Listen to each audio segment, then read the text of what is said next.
On Sex Positive Me, we explore all aspects of sex and relationships, ranging from fetishes and BDSM to ethical non-monogamy and LGBTQ issues.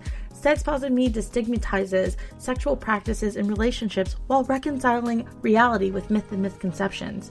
Our goal is to educate, entertain, and be advocates of sexual freedom. And now here's your hosts, Angelique and John Luna.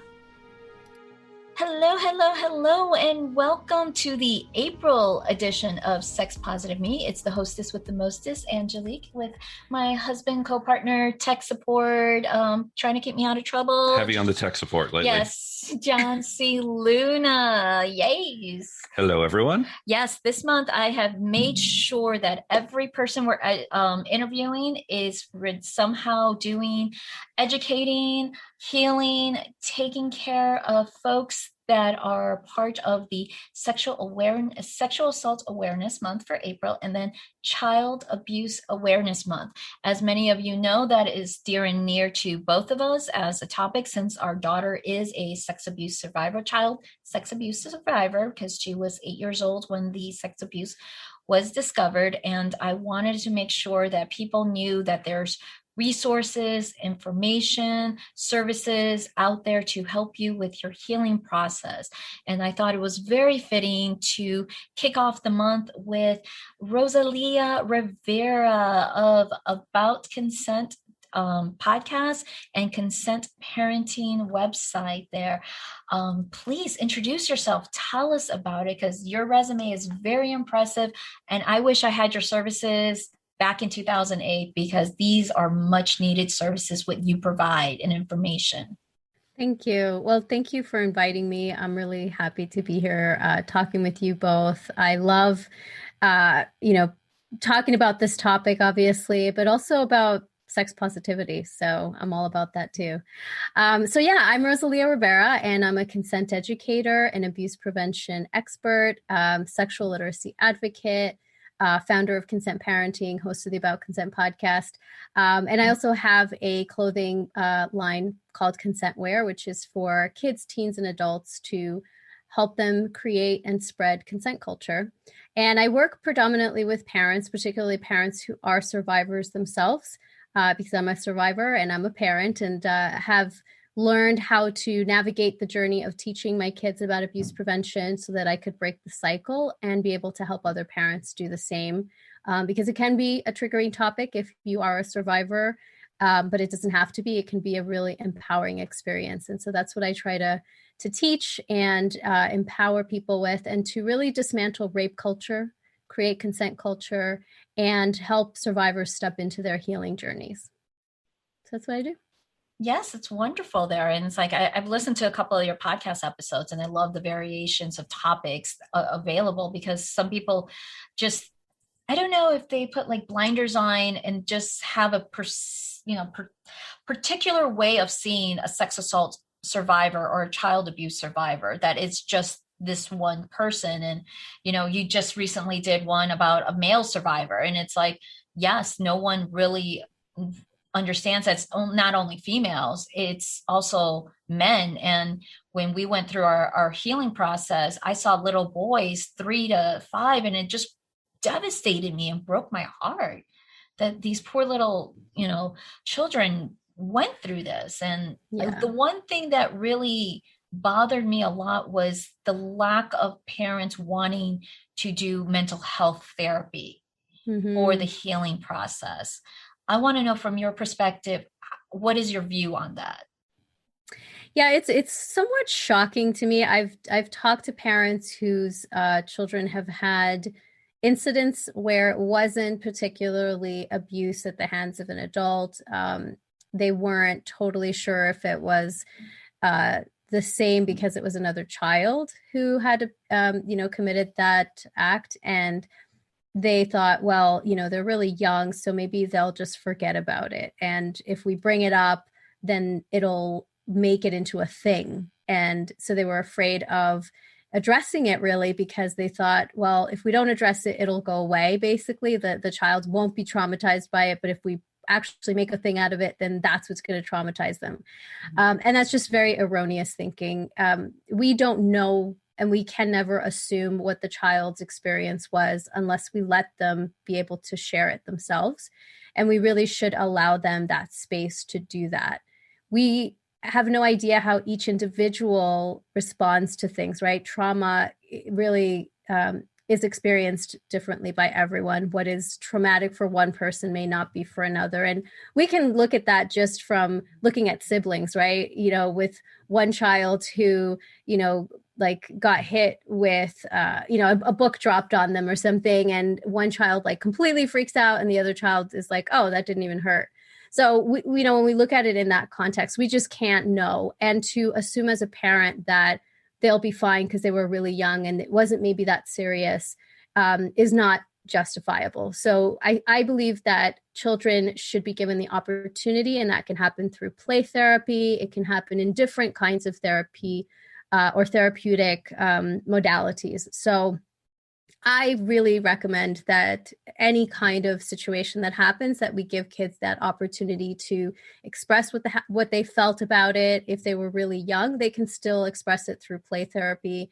And then to furthermore, make sure that you are doing boundary repair. And so that's where, you know, even if something did happen, you can still continue to educate them on body autonomy, body safety, boundaries, and consent, because that's when they actually need it even more. We want to make sure that they understand that the situation that happened does not have to ever happen again. So yeah, I'm a proponent for therapy for sure. This is my long-winded answer. Absolutely there. Yeah. Because when I told them, it's like, I want to get my daughter in therapy, they all looked at me kind of like weird. And I'm like, wow, at that time, back in 2008, I was like one of the first parents who insisted to put my child in therapy, because I've been in therapy since I was 15 years old and I saw the benefits. And, you know, to me, it's like, we just discovered you were sexually abused. You have to go through healing process. And this is very important. And one thing I did notice in your bio is like the intergenerational cycles. That is something that a lot of people, I've seen both sides of the coin, that they're like, it's okay, it happened to me, then you just keep it on. And then others that are trying to break it. What is your views and how do you address that for families that, you know, it's just part of the family? You got to deal with it. Yeah. So my mom is a survivor. I have permission to share that publicly. And the reason why I share it is because it really impacted the way that I was raised. And it, you know, my sister's also a survivor as well. So just between them alone, there was this really critical understanding that I came to when I then became a parent many years later. My sister had children when she was 20, and we're about 7 years apart. So there was this big gap of witnessing the way that my mother had parented and then the way that my sister was parenting. And I wanted to make sure that I was breaking the cycle. And fortunately, when I started this journey myself and realized I do not obviously want this to happen to my kids again, but I don't want to repeat the same pattern that my mom did, which was to overprotect. So my mom, when she was 14, she was raped by a teacher. And the impact that had on her growing up in a Latin country where it was like super conservative, Catholic, she was really ashamed of what happened because she thought somehow she would be blamed or that people wouldn't believe her. So she did not disclose until she was in her 70s, and carrying that weight of that assault her whole life, like, created tremendous amounts of shame. And she wanted to make sure that obviously it didn't happen to her kids. So because of her limited skill set of boundaries and teaching consent, I mean, this just wasn't accessible. I grew up, I was born in 78. So, if you can imagine, obviously the lack of access to information compared to what we have today, and her not being able to tell anybody. So she didn't have resources to heal. She didn't have resources to access, like, how do I repair boundaries? How do I, move forward with this and then teach my kids? So everything that she did was from this really fear-based place. And she was all about protecting us by keeping us as close as possible. So we were very restricted in what we could do. We couldn't go to sleepovers. We couldn't go to people's houses on play dates, like all of these things. But then on the flip side, she wasn't aware of, what could happen within a family, right? She was, because of what happened to her as an external experience, she thought the dangers were outside the home, didn't look inside the home, couldn't fathom. I think like most parents, you can't fathom that somebody, either your spouse or a family member, could do that, right?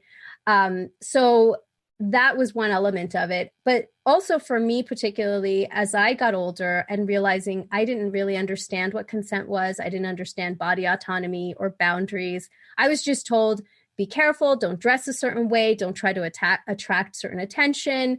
But then when I was 17 and, because of growing up in such a strict environment, when I was 17, I became very rebellious and put myself in unsafe situations where I ended up getting date raped and didn't understand that it was not my fault. Oh, sorry. Okay. Yeah. So what I didn't realize was that I didn't understand the concept of consent. I didn't understand that consent could be withdrawn. I didn't understand body autonomy. So I really blamed myself for a lot of that and didn't disclose that for a few years until I was older and realized, like, wait a minute, this wasn't my fault. And I could have, spoken up and reported and told someone, and not have had to carry that shame of, not telling anyone. But what I realized as an adult and as a parent is that we need to have those kinds of conversations with our kids about what consent means and that they have the right to their bodies and that it's never their fault. And all of these things that we now realize is much more mainstream, but it's still taboo. And if we don't have those conversations, then we set up our kids for those potential pitfalls and unsafe experiences in relationships. So when I talk about breaking intergenerational cycles, it's about looking at what is it that we've gone through?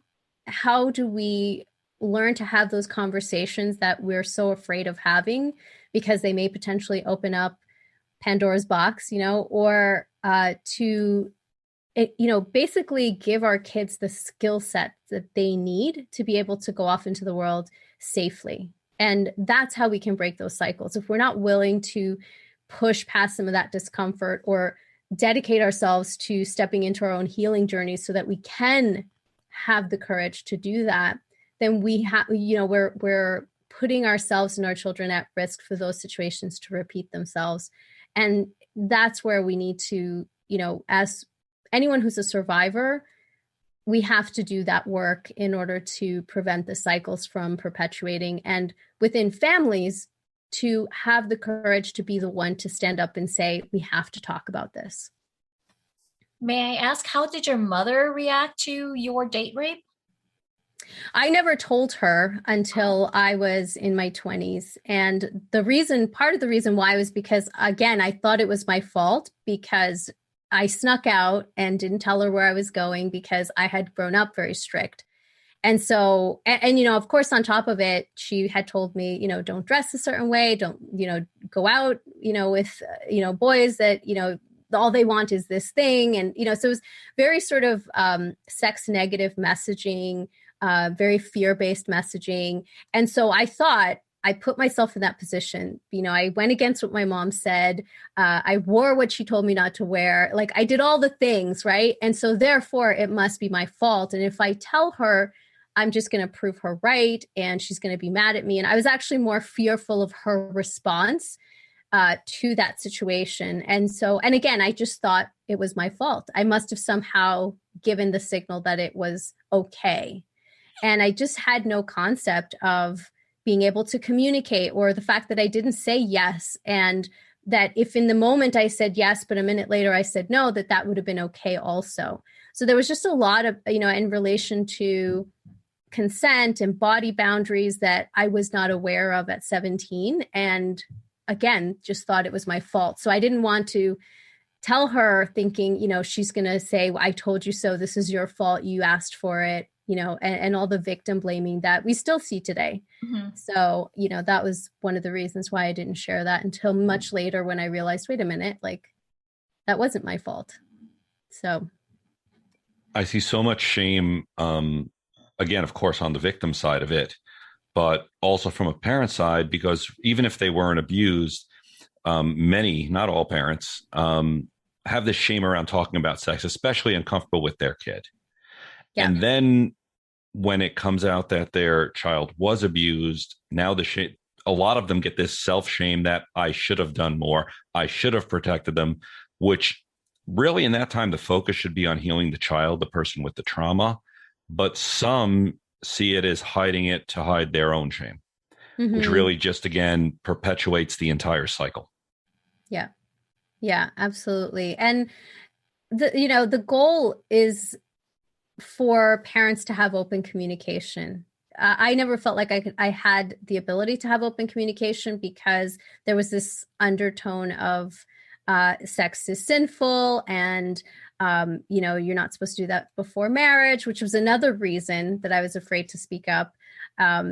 I just thought, okay, that means I have less value now as a person because I'm no longer blah, blah, blah, And so there's just all of these things. And we both, parent and child carry this shame that is really culturally placed on us. And that's one of the things that I'm always, I guess preaching against, is that we need to let go of this shame. I keep tying it back to the Madonna whore complex. I think, I have a TEDx talk that I'm doing this year specifically on that topic. And it's because it really is at the heart of what prevents a lot of rape and assault survivors from speaking up, is this fear of there's going to be something that is somehow now making me intrinsically bad or damaged or broken or worth less. And that is, a lot of the times for parents feel like, oh no, my child is now going to be seen this way, and so that is part of that shame too. And unfortunately, obviously that's not true. Our intrinsic worth is not tied to our sexuality, but society tries to tell us this all the time. And that is one of the things that I think is at the heart of what rape culture wants us to believe so that it can control how we behave in the world. So, back and how that, goes back towards children even, I think when we don't work to dismantle that narrative, kids who have been abused will somehow, subconsciously or unconsciously believe that myth, So I think it's our job as parents to push against that, to dismantle that belief system and let them know that their worth has not changed, that they are always inherently worthy. The recent conversation I heard was on the word virginity and what does it really mean? And after listening, I listened to a podcast on this. It was really interesting that you're right, because it was someone's doctor asking them if they were a virgin. And the answer was, are you asking if I've had penetrative sex? Are you asking if I've been in love? I'm asking for this. And after that whole discussion on it, it was like, yeah, virginity is this bullshit concept that value was placed upon by the church, society, a group of people that really shouldn't have that type of power at all. Yeah, well, so that's something that I love this conversation, particularly because if we look at the root of where this came from, it actually was because it started with women being property and exchanged for, the continuation of wealth, right? So you were married in order to trade this value, and your virginity was your measure of value because of producing a authentic heir. And so virginity was like, we want to make sure that you're a virgin so that we know for sure 100% that the child that you bear is going to be, the authentic heir to that, that wealth or legacy or whatever it is. And we have not moved away from that consciously. So unconsciously, that is really what's at the heart of this idea of women's value being tied to their quote unquote virginity. We have found different ways to perpetuate it, through mythology or through religion, right? Adam and Eve, Eve eating from the tree of knowledge, right? And this understanding that sexuality is not something you're really supposed to know. And like, so just all of these different ways that these narratives get tied in and accepted about women's value and virginity. And it's interesting because when we look at the Virgin Mary and what she represents, right, which is this like pure, pristine, holier than thou kind of person or deity, but that's unrealistic perspective to place on a whole human, right? Because we are, as women in particular, and this affects men too. It's not just to say like this just affects women, because it affects the way that we interact in relationships, the way that men struggle, with a lot of their sexual lives, because if they're married to the woman that looks like the homely wife that you're supposed to marry, but she's not willing to do what you want in the bedroom, which is this whole other aspect of the whore or the slut. They go off and have that extramarital affair. It's a whole thing that we as a society are unwilling to break down, because it feels like this is how it's supposed to be. But if we don't challenge those things, like we're just going to keep perpetuating rape culture. Like this is a narrative that is at the heart of rape culture. And when we talk about dismantling that, we're talking about dismantling a whole like aspect of what creates sexual assault in the first place, which is about power. Sexual assault, is not about sex. It's really about power. And when we are looking at how kids are abused, that's an element of abusing power. And, so when we talk about body autonomy, like we're pushing against all of this and saying your body belongs to you. You are worthy of honor and respect, regardless of your age, your gender. That is what we're talking about when we want to build, consent culture. And that's really hard for a lot of people to accept, because that means a big shift culturally. But, that's what we're doing right here, right now. So we just have to keep talking about it. Absolutely. Kudos to you for doing this work. It is a lot of work. It is trying to dismantle the shame, dismantle the power exchange in regards to non-consent. I know we teach a lot about power exchange relationships, but this is for adults and consensual, but people don't see that when it's adults and children. I saw that you do offer a program teaching adults about seeing the grooming patterns, because people don't see that. And that's what happened in our situation. Our daughter was groomed that way because I was trying to not do the stereotypical Latina mom, oh, I'm just using the child for money, I'm going to withhold it. I was trying to be as positive parenting as possible. We did a 50-50 split, so whatever's your time and my time. And in between, I saw some signs, but really did not pick up on it until after the fact, when it was caught on video at a community pool. That's when everything hit me. And then I went back and I'm like, oh my God, I should have known this after I went through therapy. But please discuss more on your classes and workshops that you offer online. Yeah, I thank you for bringing that up. I mean, grooming is a huge part of how abuse happens, and most parents miss it not because they're unaware necessarily. And again, like, I don't think parents should blame themselves for missing those signs. It's just that it's not a common, like, I think that this is something that should be taught like in schools, like kids should be taught to how to spot grooming signs themselves as well. But predators are master manipulators, right? And they get off on being able to trick people because that is the power that they exert on the families and the children that they take advantage of. And grooming is actually so critical for parents to understand, because 90% of abuse happens by people that the family and the child knows and trusts. It's not the stranger danger that people typically think, that schools typically teach. So if you look at the signs of grooming, there are various. There's, I always say between 8 and 10 signs that you can spot, along with your own listening to your gut instincts. A lot of time, like as children, you may have been raised to not listen to your gut instinct, right? Because you're supposed to be obedient, and you're supposed to listen to, if you're told go hug Uncle so-and-so, and like Uncle so-and-so feels creepy to you, but your mom is like, go hug him, don't be rude. You're being taught to go against your instincts. So when you're older, your whole life you've been conditioned this way, and now you're older and you see something that may feel suspicious, doesn't quite feel right, but it's someone that you've grown to trust. You don't listen to that because you're like, how could that person possibly do that? Look at, they're an upstanding citizen, blah, blah, blah.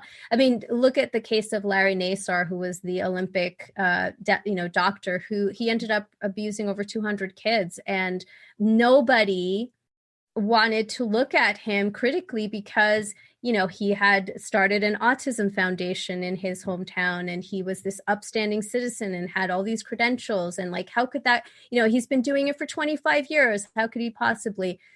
He was grooming an entire community for decades, right? And so, parents should not necessarily ever blame themselves for like, how could I have missed those signs? Because they are master manipulators. And what I always say is, if you count up all the signs, if you learn the signs, right, and you say, out of these 10 signs, I'm seeing 7, and there's something in my gut that's telling me that I should be paying attention and be like a little bit more distanced from this person, but everything else says, oh, he's a squeaky clean person, right? If you listen to your gut, even if you don't find any evidence, even if everyone says, oh, but like, why would you doubt him, like, or her? They seem like such a great person. You're being paranoid or whatever it is, and then you second guess yourself. I want to recommend that people always listen to their gut. Our sixth sense is there for a reason. We, as humans, as creatures, as animals, we have that sixth sense for a reason. And particularly with our young, particularly with our children, we should be teaching them how to listen to their instinct. And so it goes hand in hand. A lot of people are like, well, these grooming signs sound just like my parents, and I know that they're not, abusing my children. Like, yeah, they may give them gifts, or yeah, they may have special, give them special attention, but like, isn't that normal?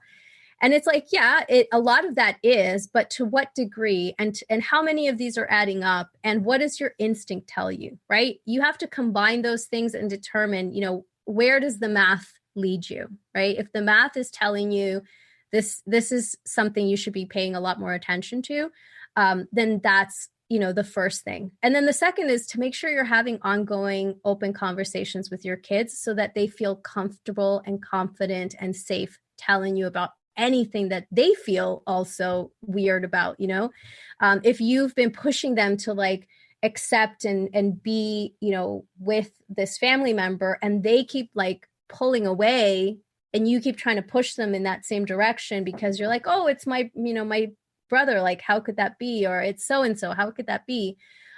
You have to listen to your kids too, and help them to foster that intuition, because, that's what's going to help them also learn how to spot those grooming signs as they get older and go into their own relationships. And, nowadays, unfortunately, the next thing that they have to be aware of is grooming signs within relationships, because you have things like Romeo pimps, and, obviously online grooming is very intense, and right now is just like at its peak, because parents are just not, they think, oh, I've told them not to talk to strangers online, and, whatever. Grooming can happen by peers, and a lot of parents don't realize that. So we have to learn the signs ourselves, and then we have to teach our kids how to look for those signs too. It seems like it could roll into the human trafficking and sex trafficking right there. 100%. Yeah, I mean, that's the thing is our kids, as they get older, and, the prime time that traffickers are looking to enlist youth is at that tween stage. So that puberty stage where kids are feeling, maybe a little more insecure about themselves because their bodies are changing. They're starting to look at romantic relationships. This is where traffickers look for, those vulnerabilities and obviously prey on that. So we have to really keep these conversations open and ongoing with our kids, talking about anything. I mean, you cannot take things off the table and say, we're not going to talk about porn, or we're not going to talk about, this. Like, we have to be willing to let our kids know that the door is open for these conversations, because if they don't feel like they can come to us, they're going to go to someone else, and that someone else may not be safe. And that someone else is going to see that vulnerability and take advantage, right? So even if it's just misguided, even if it's just a peer saying, oh, well, let's look it up. And suddenly they're on a porn site and they're afraid to tell you because you've never talked about porn, and they might have shame about it. And now next thing you know, they're like in this spiral of not understanding the difference between mainstream porn, ethical porn, feminist porn. And they've gone down this like really negative rabbit hole. Or even worse, they look at porn as an example of how they're supposed to have a relationship. Oh, absolutely. It becomes their sex ed. And that is the worst. We've told several parents, it's like watching Fast and the Furious and handing your kids the keys to the car. It's entertainment, but it's not education. And if you don't provide it, they're going to find it wherever they can. Yeah, and that's one thing we always tell parents. It's like kids could smell fear. And if you're afraid to talk about sex just in general, they're not going to come to you, and they're not going to talk to you about it because they know that you're insecure or you're scared to, and they smell it. We're like, no, you have to be strong and confident, because then it does eventually roll over into your own personal life. Once you're married, you have kids. If you can't talk to your partner about sex, there's a less likely chance you're going to talk to your child about sex. Mm-hmm. Absolutely. 100%. Yeah. I mean, that's everything that you're talking about. I'm like, I could talk about this for hours. It's, it's very critical that I'll be honest with you. It was hard at first for me because I didn't grow up talking about it at home. And I'm very fortunate that my husband is very sex positive also, and very open to having these conversations. He grew up in a very, I would say, sex neutral home. It wasn't that it was ever negative or necessarily positive, but it was like, if you had a question, you could ask it, and it was not shamed upon. It wasn't looked down on. Whereas for me, it was like, you don't even say the word. My mom didn't even say the word vagina. Like, it was just not, on the table.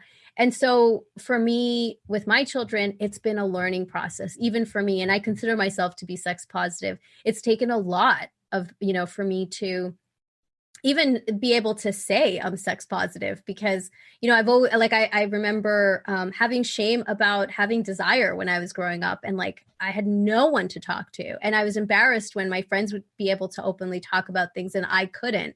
So a lot of what I learned was like, HBO, Real Sex, or like looking at magazines, or like finding whatever I could find. But I had these really specific, ideas about what sex was, and it wasn't necessarily ever centered on me. It was like very male centered and very much about like how I looked and how I made that person feel, not necessarily about my own pleasure.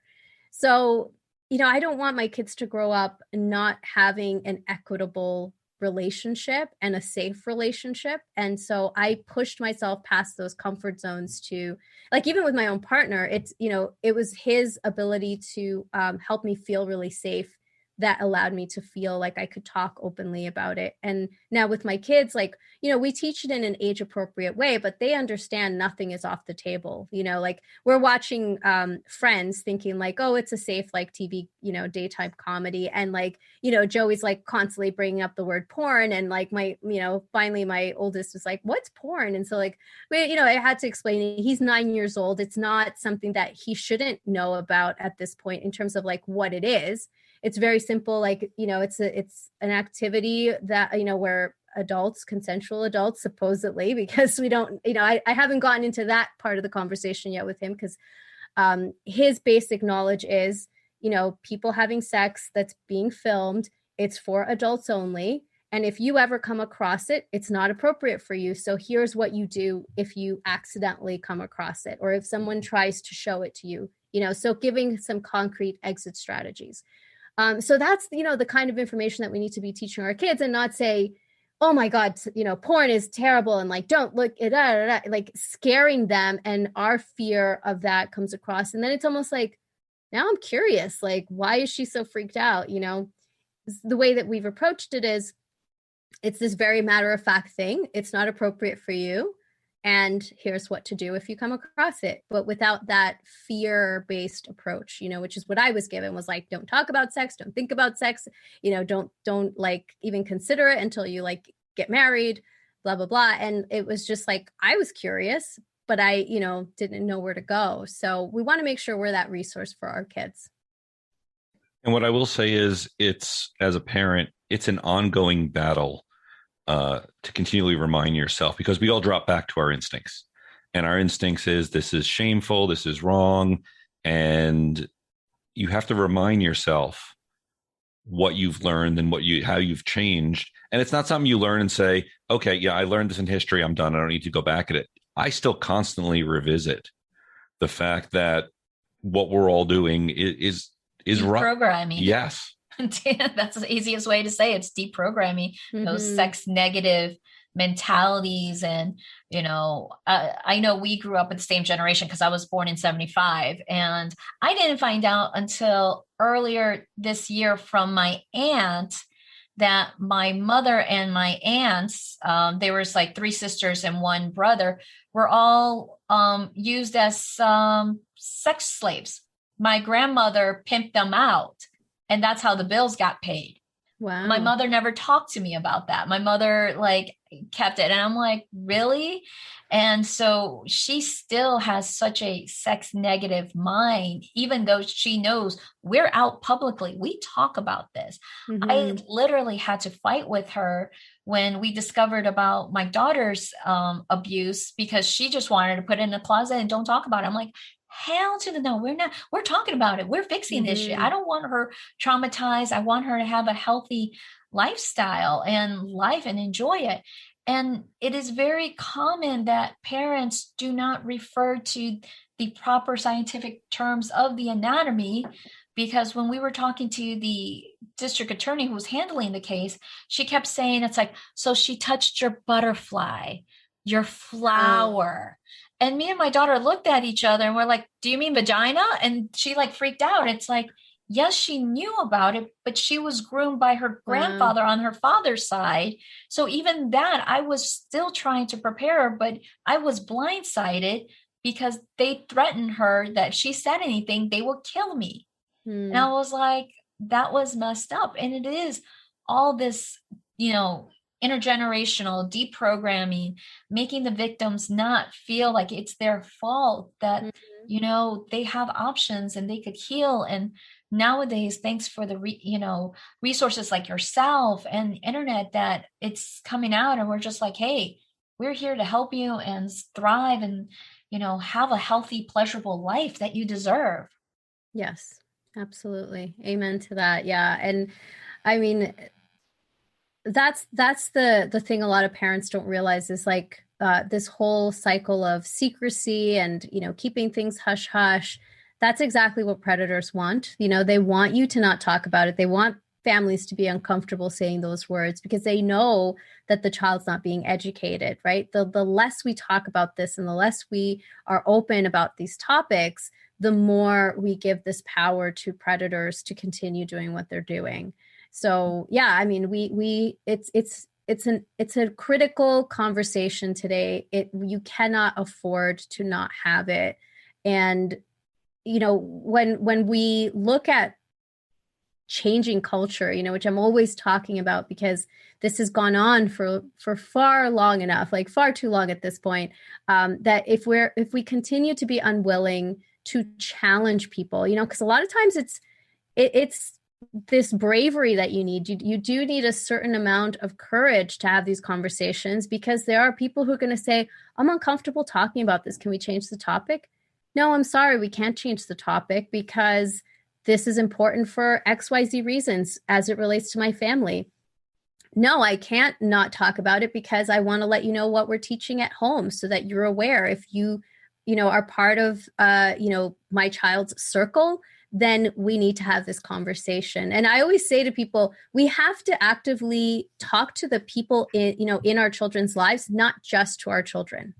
And I think that that's an important distinction too with the work that I do, is that I'm constantly encouraging parents to talk to grandparents, family members, teachers, doctors, whoever is in your child's life should know, because this is a potential red flag to predators to say, hands off. Our family is being educated. I'm a proactive parent. My child is learning to understand their rights.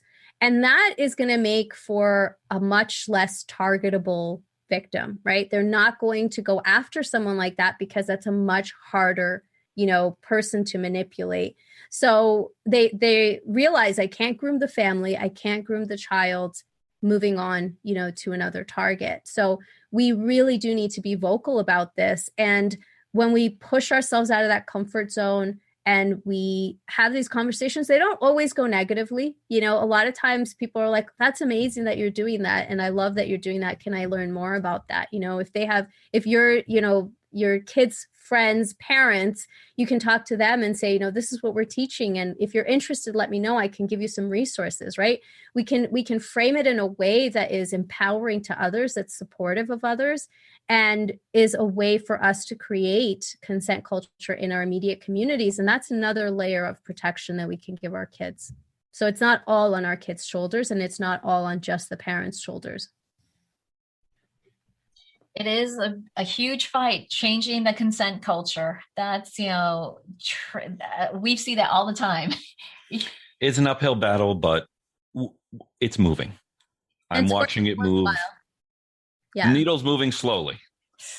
Yeah. But it's an intergenerational thing. Yes. Talking to grandparents and getting them to rethink, because every grandparent has an idea of how they're teaching their kid. And we also fight with that as well. We want to spoil them. We want to do this. We want to do that. And sometimes they go against the parents, but it's everyone in their life working together. And we really, in the end, just want to raise a healthy child. Yeah, absolutely. Absolutely. So what do you offer, and where can our audience member find you?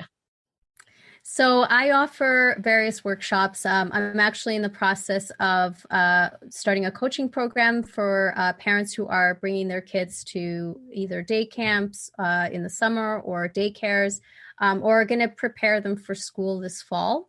So, I was in that position when I was younger with my kids and didn't prepare them in time. And I had like a panic attack, and that's kind of what set me on this journey. So this coaching program is to help parents really prepare their kids, give them enough time to absorb the information and teach it in a way that's not fear-based. So that's a new thing I'm offering this year. But I also have various workshops for different ages and different, things that they might need to learn: secret safety, getting started with abuse prevention for ages 0 to 6. So various things like that. And that can all be found through Consent Parenting. And I'm also, of course, on Instagram. I love hanging out there and sharing information and stories. You can check out my wild stories from today. So that's where I'm at typically. But I'm also on Facebook, usually doing a live or inside my free Facebook group. So if parents are interested in connecting there as well, they can head over. All of that is through Consent Parenting as well. Wonderful. Thank you so very much for kicking off Sexual Assault Awareness Month and Child Abuse Awareness Month, and educating people that these amazing resources about consent and how we could change the dialogue, I guess you would say. Change the dialogue, change the mood, get rid of the shame. Get rid of the shame. That's the big one. Yeah. Well, thank you so much for having me. And it's an honor to be kicking off the month. So thank you. Thank you. Bye. Hey, John, I want to get a new toy. Okay, so let's go to Fairvilla. But I don't want to waste time trying to find out what goes with what. Well, there's Fairvilla University, and their staff is very well educated and helpful. Okay, but how about if I just want to go to a party instead? Then go to their website, because on their calendar they list all their events. But I don't want to spend a lot of money. Have you heard of their loyalty program? Oh yeah, that thing on my keychain that makes everyone blush every time they see it. That's the one. Let's go.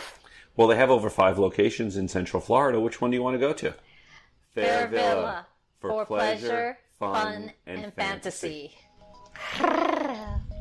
Thank you for listening to Sex Positive Me. If you like our content, please like, subscribe, and review us. You can find us on social media platforms at Sex Positive Me or on our website at sexpositiveme.com. You can also reach me on all social media platforms as Miss Angelique Luna. And you can find me at John C. Luna. And if you liked content like this and want some more, please subscribe to our monthly newsletter. And thanks for listening. Goodbye. Goodbye.